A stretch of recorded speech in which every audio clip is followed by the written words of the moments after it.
Terror strikes India again. 26 tourists killed in Pahalgam. Terror plotters in Pakistan. Prime Minister Modi vows to avenge terror. India's spirit will never be broken by terrorism. Terrorism will not go unpunished. Every effort will be made to ensure that justice is done. India explores all options. Surgical strike, Baluchistan bombing, what next? What will make Pakistan mend ways? India united against terror.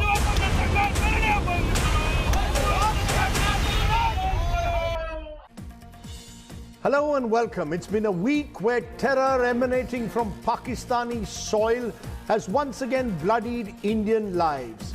Pahalgam isn't just another random terror attack though. It was a targeted killing at innocent tourists, aimed at using religion as a weapon to spread fear and violence. The attacks have not only shattered the facade of normalcy in the Kashmir Valley, but once again raised that perennial question: what will it take to deter the malevolent Pakistani army deep state-backed terror machine? Today, this is the issue that we will take to a roundtable of expert voices from across the globe. Joining us on this special global roundtable, Daniel Kauman is former Israel envoy to India. Rohan Gunaratna is one of the world's foremost terrorism experts. Lieutenant General Raj Shukla, former Army commander. Yash Sinha, former senior diplomat. Andrew Latham, professor at Macalester College. And Aina Tangan, American-Chinese political analyst. Appreciate all of you joining us from different parts of the world, including, of course, here in India. I will be posing several questions that have arisen from this terrible attack in Pahalgam. The first big question: what is the best way now to tackle Pakistani-sponsored terror? Rohan Gunaratna is one of the world's foremost experts when it comes to counter-terrorism. What do you believe is the best way India should deal with groups like the lashkar-e-taiba? India should develop a multi-pronged, multi-dimensional, multi-agency, a multi-jurisdictional and multinational strategy. India alone cannot fight this threat. And of course, be specific, Mr. Gunaratna. When you say multinational, nation, multi-pronged, be specific. So India itself cannot fight this threat. India has to build a coalition of states that will work with India. Certainly the United States will join India in this endeavor, and so are many other countries, because the vice president of the US was there when the attack took place. Not only that, I believe that lashkar-e-taiba has been constantly mounting attacks against India and also doing operations elsewhere. For example, the Mumbai attack they staged in 2008. Many of those organizers of that attack, they are still active, they are still operating. So I believe that it is something Pakistan alone cannot fight, and that is why Pakistan should work with so many other agencies. When I said multi-agency, certainly law enforcement, military, intelligence. But the Pakistani agencies, state itself, Mr. Gunaratna, is sponsoring these terrorists. That is why it is so important for there to be a response where a number of countries will work together with India to resolve this issue. Okay, so you're saying build pressure on Pakistan through a global coalition. Andrew Latham, professor at Macalester College there in the United States, do you believe that the United States, for example, has the appetite to work together with India to build this global coalition against terror against Pakistan? Well, I would say two things, one of which is that this conflict over Jammu and Kashmir is is deeply embedded in the DNA of South Asia. It's not going to be solved. It can be managed, and that's the best we can hope for. And sometimes it can't be managed, and it spills over into violence. We've had wars. Now we've had this particular incident.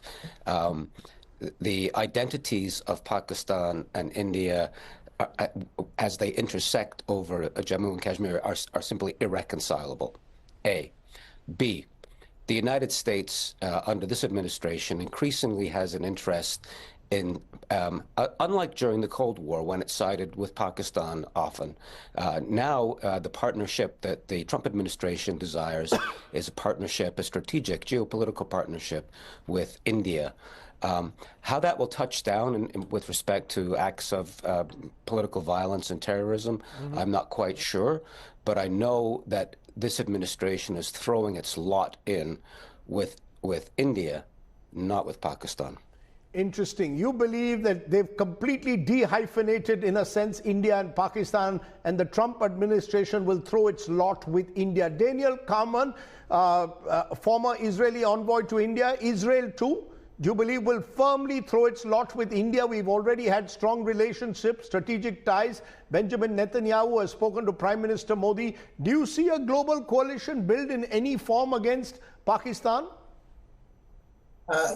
First of all, I'd like to convey our heartfelt condolences to India, to our friends, to our brothers in India.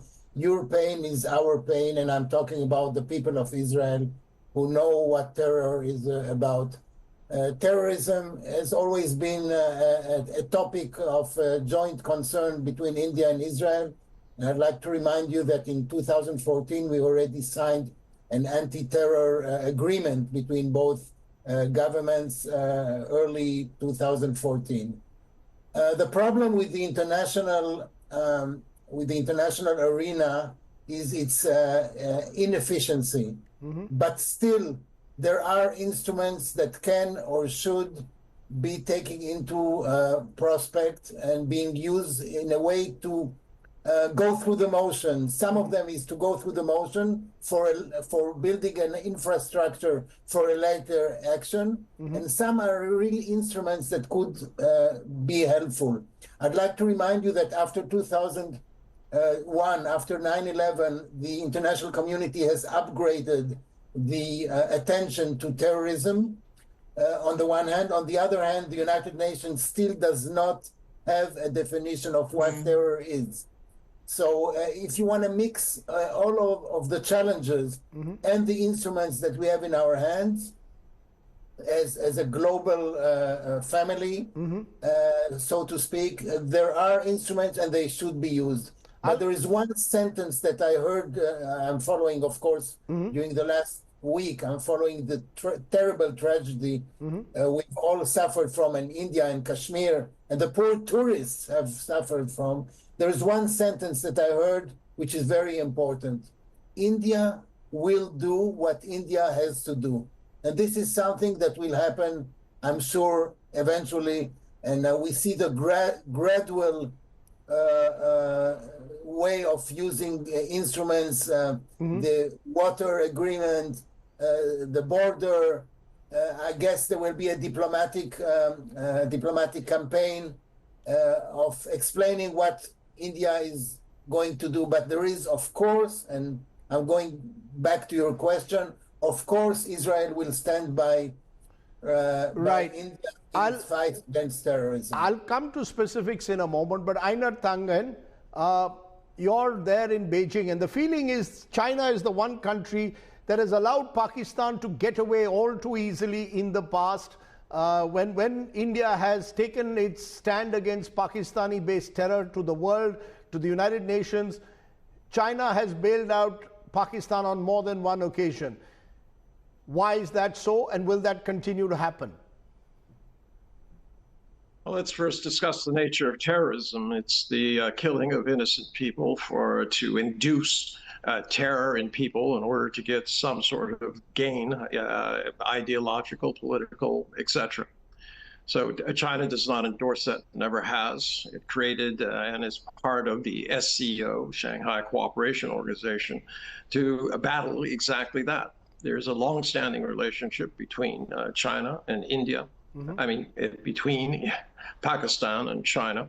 And obviously that weighs into factors. The fact is, as your first speaker mentioned, there are long-standing disputes between India and Pakistan that have prevented any kind of peace, and it has led to all sorts of terrorist acts. For instance, in Baluchistan, there were terrorist acts this year alone. They were not condemned by India. So this idea that it is always one-sided and that India is always in the right and everyone else is in the wrong, I disagree with. It is complex. The fact is, I'm sorry to intervene, Einar. The fact is, what we've seen this week with innocent tourists sitting in a meadow enjoying a picnic and being shot at is almost similar to what the Hamas did in October of 2023. Now, it is terrorism in every sense. You cannot in any way, the moment we get into this game of what about comparisons, that's when the danger comes in, isn't it? That's where the coalition, if there is to be one against terror, falls apart. Are you going to talk or are you going to let me talk? Please go ahead, Einar. The fact is, there's no difference between a terrorist organization and a terrorist state. If a state is killing women and children indiscriminately in the tens of thousands, they are, by definition, a terrorist state. They say that they have a goal, all right? But there's no difference. Where is the outcry on that? You have a representative of a government that is engaged in terrorism, and yet you have the temerity to start accusing others of being equally accomplices. This is nonsense. The fact is that terrorism is terrible. These animals who did this should be hunted down and killed, but you're not going to kill the ideas for which they have been radicalized. And so I would go back once again to your first speaker and also to the professor from McAllister and say these are intractable problems that need to be addressed as adults, not by waving flags around and saying that you're going to do something without having an endgame. Let me, interesting. Yes, Sinha, that's a good point to bring you in. As someone who was a career diplomat for years, here you've heard, you've got two views. One, these are intractable problems. You, in a way, can't separate this terror machine from the larger problem that the subcontinent has faced when it comes to India, Pakistan. And there are those who are very clear what the lashkar-e-taiba has done. It's a terror organization sponsored by Pakistan, and therefore you need to, in some way, deter Pakistan itself. Where do you stand? Yes, Sinha. Is there any possibility of a global coalition building up against Pakistan? You're on mute, Mr. Sinha. Rajeev, we need to tackle it on two fronts. I think it's extremely important to do what we have to do internally and then what we have to do with our partners globally. As far as the global efforts are concerned, there was some amount of success as far as the FATF went. But now I think immediately FATF should blacklist Pakistan. Because in my opinion, Kashmir is just a symptom of the disease. The implacable hostility that the Pakistan army and the ISI, and I dare say the jihadis, have towards India cannot be solved by solving one problem or the other. So I think it's very important to address the problem that we face. And the problem that we face is terror, pure and simple terror. So while our partners support us, and we must do things internationally, but internally we have to do what we have to do. And the only silver lining I see, and that is going to be very important in the long run, is the outpouring of sympathy and love of the common Kashmiri people. That is the biggest slap on the face of these jihadis and these terrorists and their sponsors in Pakistan. If the people of Kashmir are with us, I think we would be able to confront this menace more effectively. That's an interesting viewpoint, that what really you want is complete political consensus, and within Kashmir, importantly, to, in a way, isolate Pakistan as a terror state. Lieutenant General Raj Shukla, what is, according to you, the best way to deter Pakistan and this terror machine? We did surgical strikes after 2016. After 26/11, there was diplomatic coercion exposing Pakistan's links with terror. After 2019, we had Balakot. None of it has deterred the terror machine. So how do you deter it? So, Rajni, 4 quick points in my view.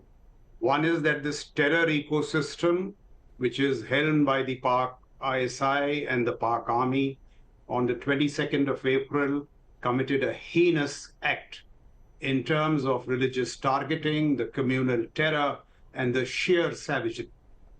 The declamation of General Asim Munir of 16th April was a dog whistle in this act. That is point 2. So the Indian state today, or Indian statecraft, has no option but to respond.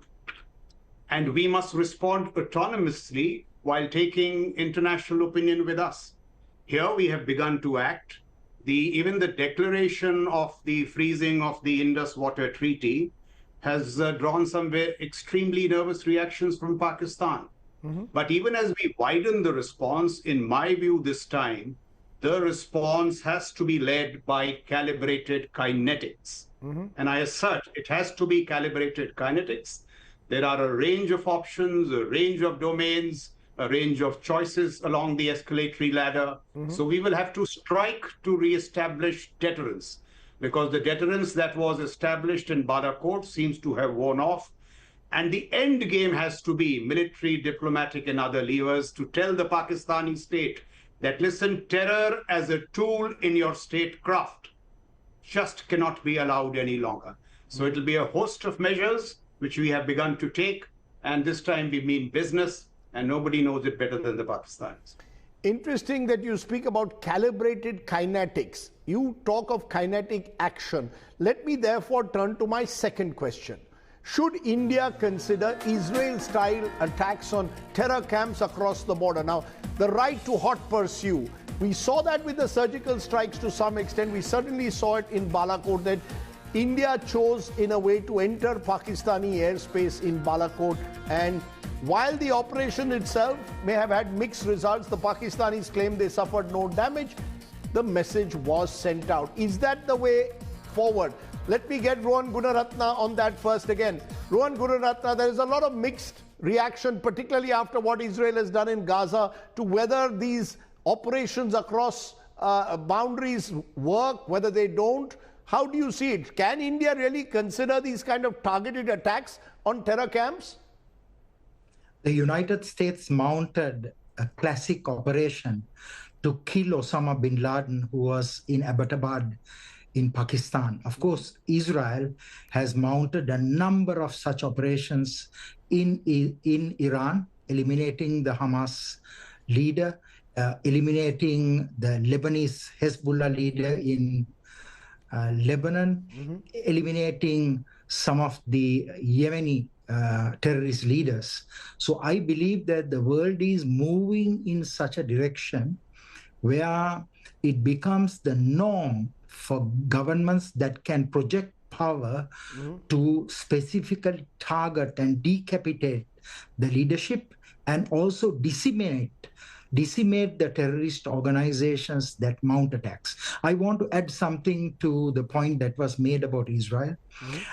Israel has all the right to mount operations against the Hamas leadership, membership, because Hamas mounted a deadly attack in Israel, and Hamas kidnapped Israeli citizens, and until those citizens are released, Israel has all the right to conduct those operations in Gaza. Certainly, Israel should... But it has been at a huge cost, if I may add, of civilians, and that's the danger. The danger is, it's one thing to have targeted attacks on terror camps, whether it's Hamas or whether it is the lashkar-e-taiba, but if it then results in the monumental suffering of hundreds of civilians, can the people of Pakistan be made to pay the price for its state, deep state sponsoring the Lashkar?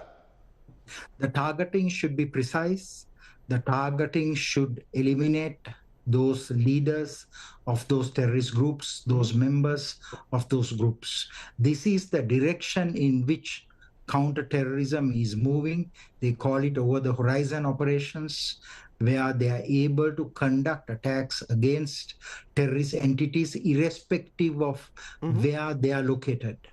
We saw that also in Lebanon, where Israel, in fact, was able to use technology to very specifically target the Hezbollah leadership there in that country. Daniel Carman, you know, you're a former Israeli envoy to India. Now, Israel's actions have at times split world opinion, particularly in Gaza, because the huge collateral damage that has been caused, the number of innocent lives that are lost. Would you ever suggest that that is what, how would you defend that?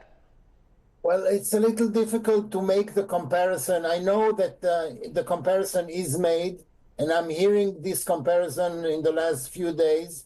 There are similarities, but there are also differences.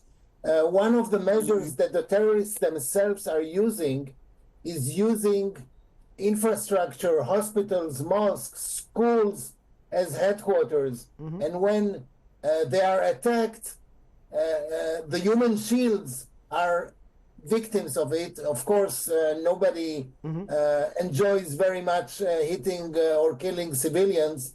But I would like to look at the details of how those civilians got to be part of hospitals, mosques, schools, as part of the policy of the terrorists. So the terrorists are not, you know, just walking around and waiting for an aim to shoot.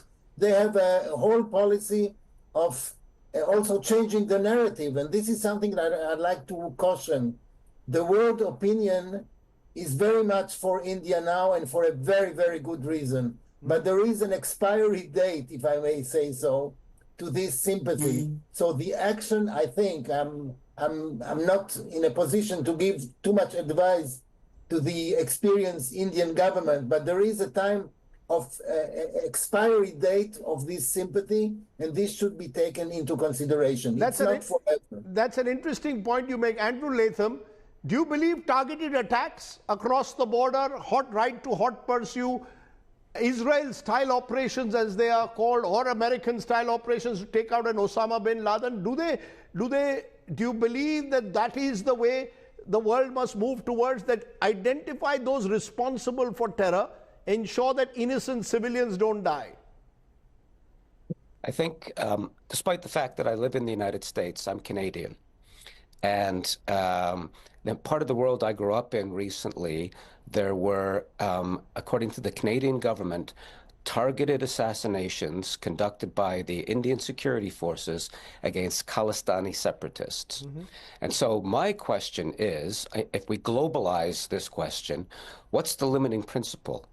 Where do you think this is okay to do? Because the town I grew up in, I'm now a visible minority. It is South Asian majority. And Indian and South Asian politics are getting played out in that part of the world in ways I could describe graphically, but I won't at the moment. But then there's this assassination that took place against a Khalistani separatist. So if we're thinking about counterterrorism operations, I think we really do need to think about limiting principles. What's okay, what's legitimate, what's acceptable, and what is beyond the pale. And as a Canadian, I think assassinating on Canadian soil Khalistani separatists is a little bit beyond the pale. Let's come back, though. I'm coming back once again to the Lashkar and to Pakistan, which is another ball game altogether. Yash Sinha, over the years, and I can date back to the early 90s after the Mumbai blast, there was talk of, we've got to take out a Dawood Ibrahim. Every time I'd hear this, that Dawood Ibrahim, the prime suspect of Mumbai, is being harbored by Pakistan. I, in fact, went to the house where Dawood lived in the mid-90s in Clifton. The fact is, we've not been able to take out a Dawood Ibrahim. Does the Indian state have the capacity to do what an Israel does, what the Americans do when it comes to targeted strikes? Rajdeep, I think before I was the Deputy Secretary of Pakistan when the bomb blast took place in March 1993 in the Ministry of External Affairs. I was Joint Secretary, Additional Secretary for 4 years in the Pakistan-Afghanistan desk after 26/11. So I know exactly what Pakistan is capable of, what they do. But just to respond, when a government creates a fertile ground for terrorists, in fact, harbors terrorism, foments terrorism, incites terrorism, then what Professor Rohan said about over-the-horizon operations comes into play. And I think extremely important. I think we Obviously, there's a difference between what the situation obtaining in Israel and Gaza and what obtains in this part of the world. However, we certainly reserve the right to exercise all options, and I completely agree with General Shukla about a calibrated kinetic action. And that is what we are trying to do, calibrate our response. We've already struck the first arrow from the bow. But when you have governments, and it's not just Pakistan, there are other governments, there was a mention of Khalistanis, but I'd like to see what happened to the perpetrators of the Air India bombing. I mean, there is a country in the West that is a paragon of democracy and human rights, but harbors and nurtures Khalistani terrorists. So I think we have to be very clear on the action. I mean, there are things beyond the pale of legality, and there are things that need to be done. And I like the Pakistani term doctrine of necessity. But however, I won't go down that path. I think it's important that in this moment of grief and tragedy, the government and the people of India remain united in action against an enemy state, a rogue state, a terror state. Can I ask you though, Einar Tangan, if India was to exercise that option of striking terror camps inside Pakistan, after providing verifiable evidence, and that's one of the challenges, providing verifiable evidence of those groups being involved in attacks like the one in Pahalgam, would Beijing support India or not, in your view? I don't know what you mean by support. They would condemn any action that goes over any border because that is crossing a line. You know, there's an old adage, be careful if you fight with monsters, lest you become one. And this is the issue.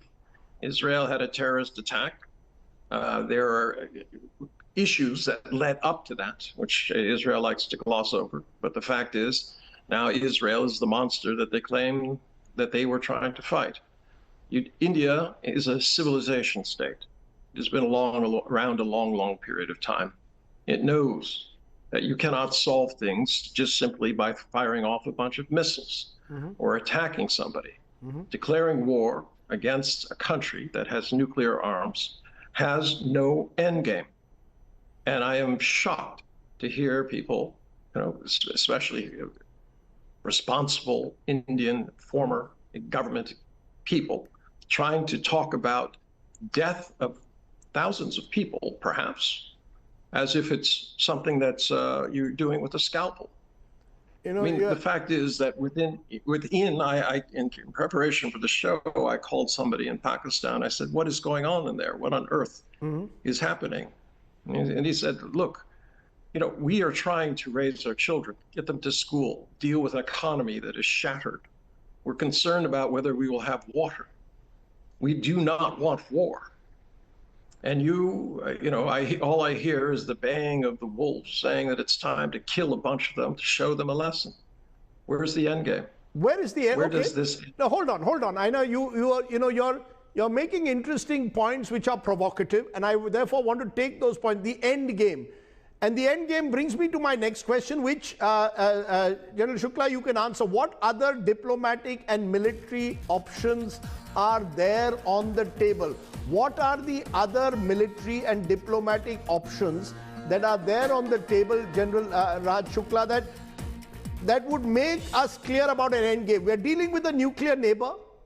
Should we be pursuing the right of hot pursuit and targeted attacks on terror camps? Should we, as we have already done, pursue the diplomatic options first, shut off the waters of the Indus Water Treaty, which again Pakistan says is an act of war? Or do we look at other military options? What is the end game then?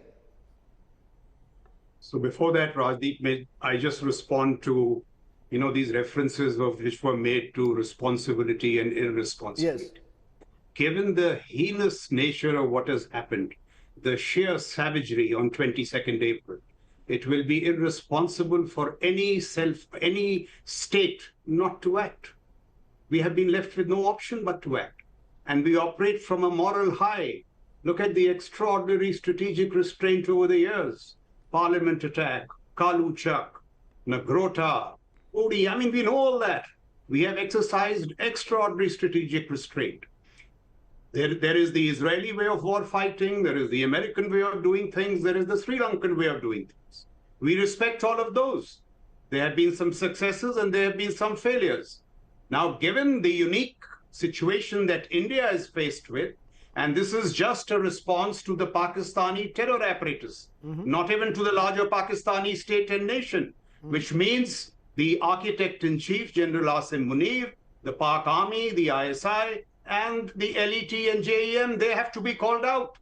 I would sincerely have hoped No, but the problem, General Shukla, we called them out after 2011, we called them out of terror. And so what is the along with end many game? diplomatic levers, there are a hesitation strong kinetic actions which are calibrated not to cause civil casualties. Did Balakot cause any civil casualties? No. Did the surgical strikes cause any civil casualties? No. So this is a responsible professional army with width and depth which knows what to do. But it didn't deter the Pakistani state. The point is, what is the end game? It did remarkably. When General Bajwa started talking of geoeconomics, when General Jahangir Karamat started telling his officers that terror has not paid results, it did. That deterrence has now worn off. And this is just the handiwork of a few less than wise people. And Pakistani state has brought it along on themselves. And therefore, we have the right to respond, and we will respond. You know, in terms of that, Rohan Gunaratna, you're seeing India on an escalatory ladder. We've started with first diplomatic measures, then we've gone ahead and done what hasn't been done in the past, decided to put the Indus Water Treaty on abeyance. Pakistan calls it an act of war. Do you believe that this escalatory ladder, where does it go up till? The question is, how far can you go when you're dealing with a nuclear neighbor? There will be tit for tat retaliation. Yes. That is inevitable. Of course, the conflict can escalate. And what is important is to maintain a dialogue even during this difficult phase, because you're confronting a nuclear power. So that is why I said that there should be a coalition of states that will work together with India in this operation. India unilaterally should not act. If India takes unilateral action, what is going to happen is it will lead to an unprecedented escalation where both these countries will suffer. Andrew Latham, you know, often listening to American voices or voices from North America, somehow Kashmir has never been a focal point as much as, let's say, the Middle East has been over the years for them. So therefore, if India was to take a stand, exercise its military options, would America simply stand by? Well, I'm not sure. The last place I want to inhabit is Donald Trump's mind. I really don't know how he would react to that. I will say this, though, which is building on the conversation that we've been having. Deterrence requires credibility. And credibility requires that you carry out your threats and promises. And that then leads to an escalatory dynamic, which we know from the Cold War, when both parties, the US and the Soviets, had nuclear weapons, that kind of checked the escalatory dynamic. But we also know that in South Asia, that escalatory dynamic has resulted in several wars. And the scary thing is which party is going to not use their nuclear weapons. Because if we're talking about 26 casualties or 1,000 casualties, if people start lobbing nukes at each other, we're talking about way more casualties than that. So that's scary. And the Soviets and the Americans, of course, were separated by, I mean, they were continents apart, whereas India and Pakistan are neighbors, but they occupy the same part of the world. And so the deterrence logic really kind of concerns me, that something small like this, not small in terms of the personal effects, I mean, people were killed, but something relatively minor like this could escalate very quickly, because both Pakistan and India are trying to maintain the credibility of their respective deterrent claims. And that can escalate very quickly and get out of control very quickly. I like to think that the fact that the ultimate stage in an escalation is mutually assured destruction, MAD, using nuclear weapons again. That's going to stop the escalatory cycle. But I'm not convinced that human beings are that rational. Do we therefore have a rational end game, Yash Sinha, in mind? You see, that's been part of the problem. We talk of an escalatory ladder without quite knowing where it will end. We've started with, for example, holding the Indus Water Treaty in abeyance. Do you believe that which Pakistan calls an act of war, do you believe that's the way forward? Keep putting pressure on Pakistan step by step, rather than getting carried away by the optics that, we've got to go into Pakistan, have a military operation. That's the only way you can seek revenge. A lot of it is media, social media driven. I think, Rajdeep, that's why we talk about a calibrated response. And India is a very responsible country. We are aware of the nuclear saber rattling that our neighbor does from time to time. We are also aware of the consequences of mad, mutually assured destruction. However, we need to, once and for all, stem this faucet, or turn off this faucet of terrorism. Because obviously, the Pakistan Army and the ISR are either incapable of doing it, or obviously do not want to do it because they use it as an instrument of state policy. So I think the people of Pakistan, I'm sure, realize what is happening. I mean, what the Pakistani government, the most popular leader in Pakistan is in jail. Their judiciary is thoroughly neutralized, compromised. I think we are in a situation where we are dealing with a failed state, an almost failed state. And I think we need to calibrate our responses. I, for one, am not saying that we should go in immediately and knock them off militarily, but I'm sure there will be some kinetic action taken, because this was a grievous attack. This is not the first of its kind. You mentioned the Indus Water Treaty. I was the co-agent for India during the Kishanganga arbitration, and when the interim measures were passed by the Court of Arbitration in The Hague in 2012, 2013.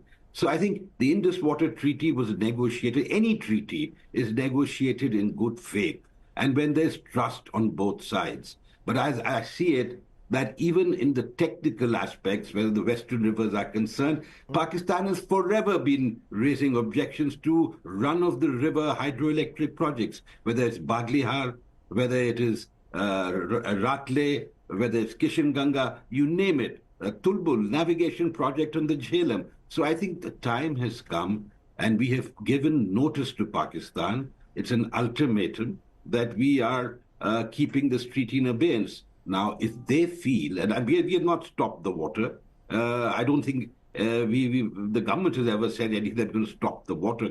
But I think what we are going to do is impose costs on Pakistan. And Pakistan must realize that they cannot expect business as usual if they continue to sponsor terrorism against India. I think that's why it's important. And if Pakistan feels that by suspending the modalities of the treaty, it's an act of war, then so be it. Let's try and tackle it the way it is. But what I'd like to say is that the government of India is taking a very calibrated, nuanced position at present. Now, the fact is that we would try and resolve it as best as we can. But if the other party is just not interested, it was hilarious when I heard that they want to keep the Shimla agreement in abeyance. So that means what? What does that mean? That the line of control doesn't exist. That's probably what it means, that the line of control does not exist. But I find it hilarious. I don't know which Mandarin sitting there thought of, because in any case, Pakistan is in breach of the Shimla agreement every time, all the time. So I think if they suspend the implementation of the Shimla agreement, no sweat off our back. Okay, let me then come to the next question. Is the world ready to isolate Pakistan? Daniel Kamen, former Israeli envoy to India, you've said very clearly on this show that Israel will stand shoulder to shoulder with India. Am I correct? That if India, in its national interests, taking the moral high ground, takes on the Pakistan terror machine, Israel will stand with India. Am I correct? Israel will definitely stand with India because we have a common goal, not only the two of us, but many other players in the international arena, those who see terror, define terror, know what terror is, and it's not a minor thing.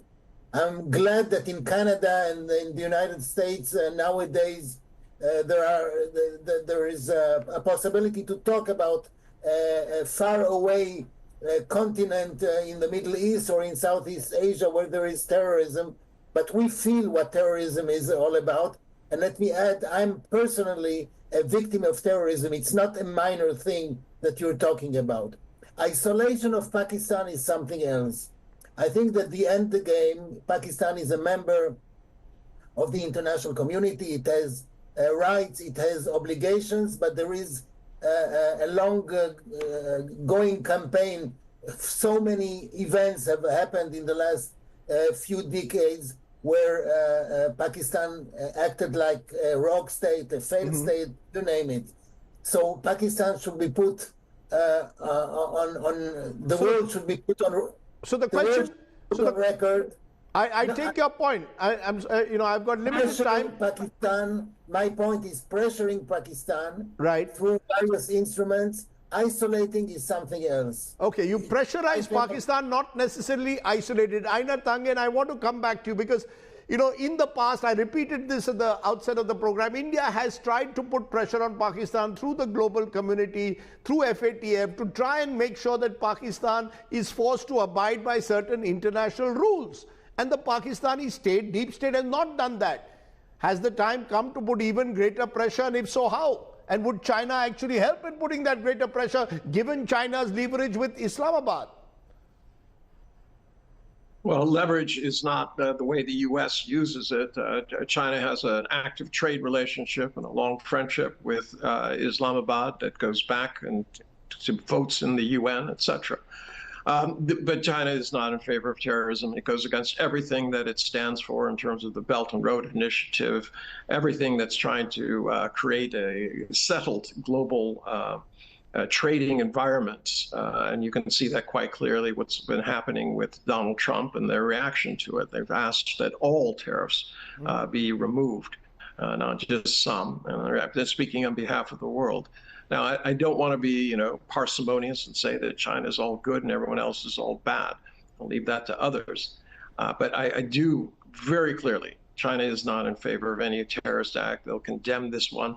There's no way in which anyone human can be siding with these animals as they go about doing these things. And the same thing with Hamas. But it does not mean that you want your state to become a terrorist state, to engage in the very activities which you are, were the victim of. And this is the danger that is happening in this world, this kind of over-the-horizon stuff. It's nonsense. You're talking about unilateral action. If Pakistan says, oh, in Baluchistan, we think that the Indians are backing that, does that mean that they should have the right to go in and start assassinating Indian leaders?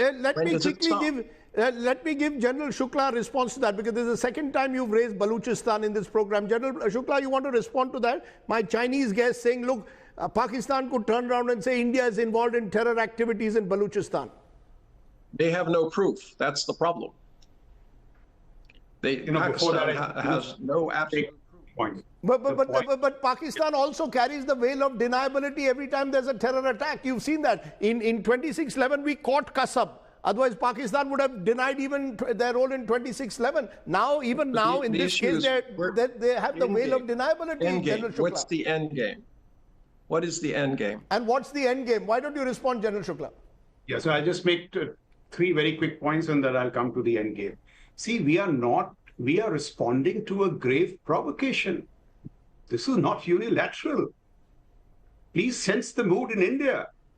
88% of Indians are for this, for a military action. Look at the local Kashmiris in Pahalgam, what they are saying. Their livelihoods have been destroyed. It is an uptick in the sense that you have targeted tourism, which was never done. I've commanded a division in Baramulla. There would be an encounter going on 600 meters from Gulmarg, and Gulmarg would be in absolute peace. Please understand what's happened, the local conditions. Two, what is this nuclear argument? Was the strategic rationale for nuclear weapons to use them as a shield for terror and just keep going on about terror? I mean, let's drive some sense into this debate. Third, what we must persuade Pakistan more than anything else is to adhere to a very simple democratic norm, which is let General Asim Munir and the Pakistani military submit to political control. and all these terror acts will cease. This is all common sense, which, I mean, any reasonably reasonable person would agree with. And the last point, just one minute, at least one point. This option that we are exercising, as Mr. Sinha was suggesting, they will be maximized for lethality, suitably de-risked, and reasonably precise. So they are not just, it's not wild jackbooting, or it is a military on the rampage. This is a professional military which is submitted to political control. Right. So these options will be vetted. So I am at the end of the day saying it's a very grave provocation. Indian statecraft has no option but to respond. And that's what we are doing. As for this Baluchistan bit, there is a problem, and that's exactly the problem which has driven General Asim Munir to these indiscreet actions. Baluchistan is breaking. Look what's happening in KKP, what's happening in TTP. Because it's on this fissiparous boil Pakistan, this is possibly a distraction. And if that is the way Pakistan is going, POK will roll over to us. So you please look inwards. India is a strong, stable state. Look at our GDP, look at yours, please. I don't want to signal any hubris. But this is a state with which you have messed around for too long. So it is certainly not, indiscriminate military action. Right. It is a grave provocation. It has to be responded to. I have just a couple of minutes left on the program. We don't have a Pakistani guest on this particular roundtable. We'll get them in future and ask them all the tough questions. But I just want to leave you with one line to each of you. Is all-out war really an option? One-line answers, because that, for some, is the final endgame and is fearful, because war, at the end of the day, does result in huge casualties. But is all-out war really an option? Rohan Gunaratna, quick answer. India should be very measured in its response, because at the end of the day, India and Pakistan will be neighbors. So whatever actions it takes, it must take by considering the long-term impact and implications of its response. Okay. Andrew Latham, is all-out war really an option between two nuclear neighbors? All-out war is not desirable, but sometimes wars break out. I can think of the First World War, the Second World War. Nobody really wanted those wars to happen, but the dynamics were such that escalation resulted ultimately in war. So I'm fearful. I don't think either party is interested in all-out war, especially in a nuclear context, but I'm not sure that that it can be avoided. Daniel Kamen, very quickly. All-out war to be avoided at all costs? Should be avoided, because it won't happen, because there are responsible leaders in the responsible country of India, and I'm sure they know what to do, and they will do what they have to do. Einar, all-out war in the region, the last thing you want to see? It's unthinkable, and you have to remember that this is a dispute between two countries that would affect the rest of Asia. The nuclear fallout from any of this stuff would spread poison around the world, and especially to its neighbors. And I hope people will consider that before they start talking about killing people. Okay, I'm going to leave it there. I've heard all the voices. Yash Sinha, very quickly, 10 seconds. The end game is sending the Pakistani army to the barracks. The Pakistani army has a country. Most countries have an army. That should be the end game. And as far as the all-out war, obviously that is not the desired option. Okay. But I think the Pakistan army has to be reined in. Pakistani army, General Shukla, 10 seconds. This is a seminal moment for Indian statecraft. We will respond with wisdom, resilience, and fire. We will do all that is in our interest. War or not is for the Pakistanis to make a choice. Okay. I appreciate all my guests joining me. It's been fascinating getting voices from India and across the world on our global roundtable. Really appreciate you all taking the time off to discuss what is an extremely sensitive and important issue at the moment. Thanks so much for joining me. Okay, we've heard from all the guests. It's time for my take. The challenge remains for India. How does one deter the Pakistani army state to stop sponsoring terror against our country? India has shown exemplary strategic restraint over the years. Diplomatic coercion in 2001 after the parliament attack a similar approach of strategic restraint taken by Manmohan Singh after 26/11. Neither of those approaches achieved full success. Mr. Modi then took a more kinetic approach with the surgical strikes after Uri and the Balakot strikes after Pulwama. That too hasn't quite worked in deterring Pakistan's deep army state. Fact is, Pakistan's established stated policy remains to bleed India with 1,000 cuts, even if this policy has only ended up darkening Pakistan's own future and rendered it almost a failed state. It also means that the hope that people-to-people contact between the two neighbors would have helped over time reduce antagonisms. But even that hope has been slowly extinguished. There is sadly now little or no space left for even the concept of Aman ki Asha, or the hope for peace. Truth is, we seem to have run out of options when dealing with Pakistan. The world therefore must begin by, in its own way, pressurizing Pakistan, labeling it as a terror state, even as India must make sure that Islamabad pays a heavy price for its malevolent actions. What that price is still uncertain, but the cost must go surely beyond media optics and high-pitched rhetoric in TV studios to tangible consequences on the ground. Think about it. Stay well, stay safe. Jai Hind. Namaskar.